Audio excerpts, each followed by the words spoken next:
সরে ঢুকে পড়েছে প্রাক্তন প্রেমিক। কিন্তু কেন?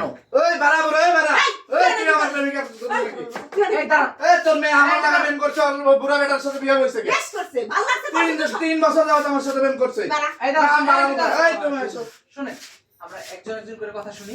আচ্ছা শুনেন আরে ভাই ওই আমার সাথে 3 বছর যাবত প্রেম করছে আরে বুড়া করে ফেলছে একদম আমার খাইয়া পড়ে শেষ। ওর এই যে এইগুলো যা দেখছেন সবগুলো আমি কিনে দিছি, কিন্তু ওই বুড়া বেটার সাথে এই মেয়ে ওর মেয়ের বিয়ে দিছে। আপনারাই বলেন এটার কি করব? তাহলে ওরা আমি নিয়ে যাবো না? ওর সাথে আমি প্রেম করছি 3 বছর যাবত। আচ্ছা, 3 বছরের প্রেম, সেই জন্য প্রেমিকাকে নিজের বলে দাবি করতে এসেছেন এই যুবক। আমরা একটু প্রেমিকার কথা শুনবো, আসলে কি ঘটনা, সত্যি কিনা, বা একজন বৃদ্ধকে কেন তিনি বিয়ে করলেন। আপু, উনি যে অভিযোগ করলো আপনি ওনার সাথে 3 বছর প্রেম করেছেন, ওনার টাকা পয়সা নিয়েছেন, এই অভিযোগ কি সত্য?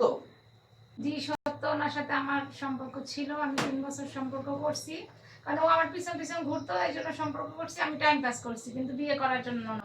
আর বিয়ে বা কেনই করবো? ওর হচ্ছে বাড়ি ঘর দুয়ার কিচ্ছু নাই, কোনো টাকা পয়সা নাই, কিচ্ছু না। আমার তো একটা ভবিষ্যৎ আছে, তাই ওই তুই আমারে কি কইছ? দাঁড়ান, কথা বলতে দেন। তুই আমারে কি কইছ? আপনি এই তো কথা বাড়া। বলতে দেন, চুপ করেন। বাচ্চা বাড়া জি বলুন। ওই আমারে কি আরে কইছে? কথা বলতে শুনেন দেন। আমার কথা শুনেন। ওই আমারে কি কইছে? ও কইছে আমি যদি ওরে গাছতলায় রাখি গাছতলায় থাকবে, আমার কিছু নাই, এটা এখন বলে কেন? তখন বলে না, আগে বলে না কেন? আচ্ছা এই আচ্ছা, ঠিক আছে। প্রেম করার সময় সবাই করে এই শোনো না, না। জি, তারপর বলেন। এগুলো তো কথার কথা ছিল। প্রেম করার সময় সবাই বলে, বুঝো নাই? টাইম পাস করার সময় সবাই বলে। আর আমার এমনিতে আমার বান্ধবীরা যারা প্রেম করে বিয়ে শাদী করছে, সবারই মানে ওই অবস্থাশালী খারাপ। এই জন্য আমি মানে ভালোভাবে জীবনযাপন করব, এই জন্য আমি টাকা পয়সার জন্য ওনাকে বিয়ে করছি। ওই বিয়ে করে আমি কি পাইতাম? দর্শক, বুঝলেন যে নারী জাতির বদনামটা আসলে কোথা থেকে শুরু হয়, এর উৎপত্তিস্থল কোনটা? বুঝতে পারলেন? অর্থ এবং স্বার্থ, টাকা।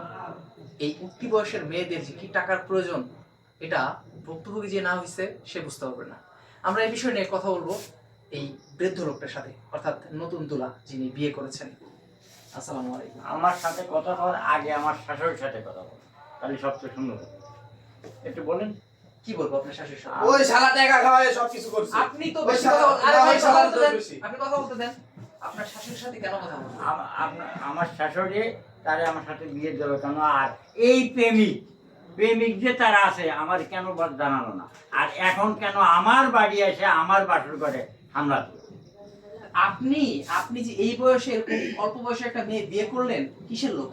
আমি কোনো লোভে বিয়ে করিনি, আমি স্বইচ্ছেই বিয়ে করেছি। আমার কোনো লোভ নেই, আমার টাকা পয়সা দেখছে আমার সাথে বিয়ে করেছে, এইটুকু। আপনার চাইতে যদি আরো টাকা পয়সা ওলা লোক উনি পায়, তাহলে তো আপনাকে ছেড়ে দেবে, এটা আপনি জানেন? এটা জাতি পারে কেননা এখন দেখতেছি তার প্রেমিকা এসে আর হামলা দিছে আমার বাসর ঘরে, আমার বাড়িতে হামলা দিছে। এখন আমার ছেড়ে আর এক জায়গায় জাতীয় পারে, এটা তো বলা কিছু যাবে না।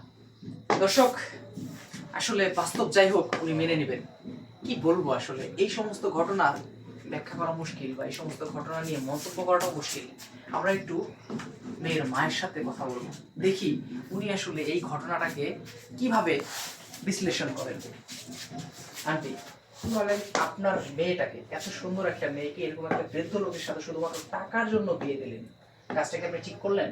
শোনো, এখনকার মেয়েরা সুন্দর হ্যান্ডসাম দেখে না, এখন শুধু মেয়েরা দেখে টাকা পয়সা যার আছে তার হাত ধরে বেশি বিয়ে চলে যায়। আর একটা কথা, ও যে কইতেছে না 3 বছর ধরে প্রেম করছে, হ্যাঁ প্রেম করছে, ভালো কথা, ভালো কাম করছে, এটা সময় কাটাচ্ছে।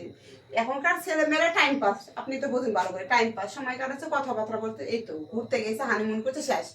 এখন যে ও দাবি করতেছে আমি নিয়ে যাবো, আরে তোর তো একটা থাকার জায়গা, তুই তো থাকিস তোর খালা বাড়িতে, তোর তো একটা কিছু না, তুই তো ভুম ভাঙ ঘুরে বেড়াস। তার মানে আপনি আগের থেকে জানতেন যে এই ছেলের সাথে আপনার মেয়ে সম্পর্ক? হ্যাঁ আমি জানি।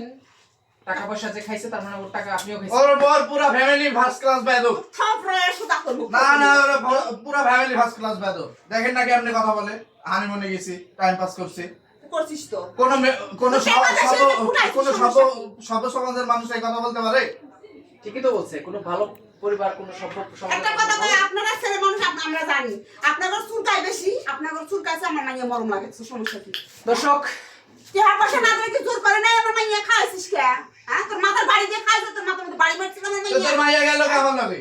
আমার মাইয়া যাইবো, আমার মাইয়া আমি শিখাই। তোর মায়ের সবকিছু আমার কাছে আছে কিন্তু। থাক গিয়া, তুই জাহান্নামে চৌরাস্তায় নিয়ে যা। আচ্ছা, আচ্ছা, আচ্ছা। জানা, আচ্ছা, আচ্ছা, ওকে। এখন ভাই আমার কথা শোনো, তুমি বিয়ে করিলে, তুমি প্রেম করিছো ভালো কথা, এখন তার বিয়ে হয়ে গেছে, এখন তুমি দাবি করতে পারো না, এখন তুমি চলে যাও। এই মানুষের আর দুই দিন পর তো লাত্তি মেরে তাড়াবি পুরা। আমার লাগতে পারে তারা দিই, সেই সময় তুমি নিও। এখন আমি বিয়ে করেছি, আমি তার নিয়ে ঘর সংসার করবো।